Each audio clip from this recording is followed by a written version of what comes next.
Welcome to South Florida Saltwater Fishing. I'm Heath and it's Tips and Tricks Thursday. Have you ever gone out to go slow pitch jigging and wondered which jig is going to work best for the conditions and the depth that you're in? Well, in this Tips and Tricks episode, I'm going to answer that question as simply as I can for you.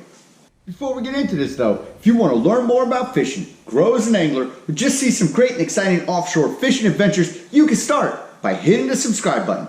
Don't forget to turn on the notification bell so that you won't miss a thing. Okay, so I'm going to start out by saying slow pitch jig selection is decided by two things. One is depth and two is current.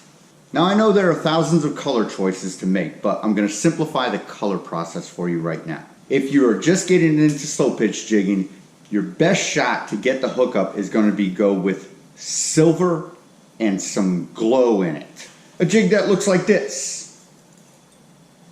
Or you can go with red with some glow in it. A jig that looks like this. Don't make it too fancy. They got all sorts of jigs that look like fish, that are oranges and rainbow colored and prismatic colors and everything. Keep it simple. The silver with the glow or the red with the glow to get started. So in a nutshell, there are three types of slow jigs. There's a jig that looks like this.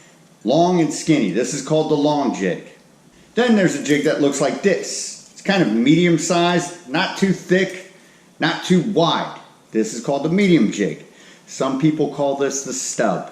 Then there's a jig like this, wide girth, fat, dense. Center weighted, yet it's got a little bit more of a teardrop shape to it than the other jigs. So now we're gonna go over what these jigs mean and why they are the way they are.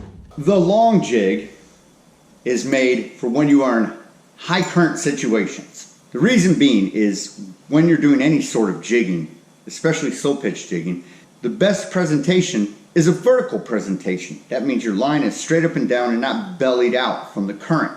If you use a wider jig, it will belly out. You will go further away from your boat in the current.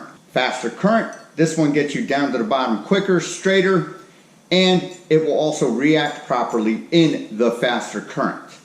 So just remember, if you're in a high current situation, 3-4 knots, you're going to want to go with the long jig.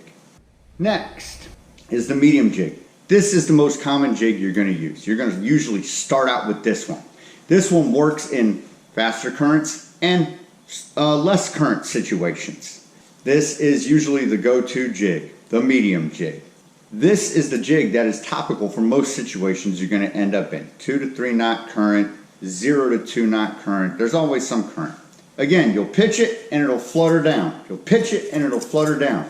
It's going to do exactly what you needed to do when you needed to do it. Basically, what I'm getting at is when you go start jigging, I would typically start with a medium jig. And the final jig style is what they call the fat boy. It's dense, it's wide on both sides, girth and width. These ones sink fast, they flutter down good. You'll want to use these jigs in almost no current situations. What it will do is it'll pitch and it'll flutter down fast. Pitch and flutter down fast because it's a heavy weighted jig. No current. You'll want to use the wider, fatter jig. What it will do is it will catch the water underneath it and make it react properly as it is fluttering down. In comparison to a jig where you have no current, this jig is just going to go up and down, straight up and down, which is why you'll use a jig like this in strong currents. Okay, so those are the three types of jigs. We got the long jig for strong currents. We got the medium jig, which is the go-to one for everything in between. And then we've got the fat boy, which is for no current situations. Now I want to touch a little bit on this color scheme. Silver and some glow, whether it be stripes or dots or whatever. You can choose what you want, but the fact of the matter is you're going down to a dark place. The glow just gives it a little bit of an additive to attract the fish. Remember, slow pitch jigging is about enticing a fish at rest to feed because of the easy target that it is supplying. And now I want to cover the depth aspect of it over the current. typically your jigs come weighted in grams. As a rule of thumb, I try to say 1 gram equals about 1 to 3 feet of depth. Now, that can also change with your current. Here I have 2 different jigs. This one is 120 grams.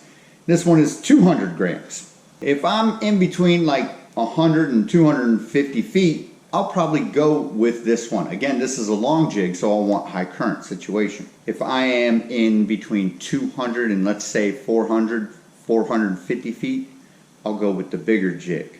You're going to need the bigger jig the deeper you go. And now another aspect, which is a foreign aspect for people to think of, is consider the line you're using. The deeper you go, the thinner the line you'll want to use because it creates less drag and less of a belly in your line through the current the deeper you go.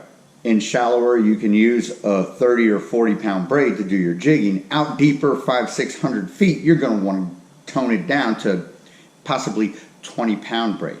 And you can even switch it up to the PE braid, which is polyurethane braid. Cuts through the water nicely. It'll give you that vertical presentation that you're looking for when jigging. Now, I realize that jigs can get expensive. The jigs lately that I've been using are from a company called Jyg, J-Y-G. I've been finding these in lots of local tackle stores. You can order them online. They come with no hooks, but the good thing about it is typically right next to them they will have sets of these hooks already pre-made. The jig itself runs about $20 and a set of 4 hooks made like this with some mylar on it and wrapped up costs about $8 for all 4 hooks. So you're running about $30 for one jig setup. You might be able to find them cheaper elsewhere online. It's an individual angler choice. I'm just offering you this option because this is what I've found to be the most economical and get the most bang for my buck lately. And as time goes on, things will get cheaper, things will get more available. Everyone will be able to attack their selections with their budget in mind. And so in closing, remember, when selecting your jig, it is mainly about these 2 factors, depth and current. Alright folks, that about does it for this episode. Hope you had fun, hope you enjoyed, and I hope you learned a little bit about slow pitch jig selection. Till next time, South Florida saltwater fishing, going wherever the cool wind takes us.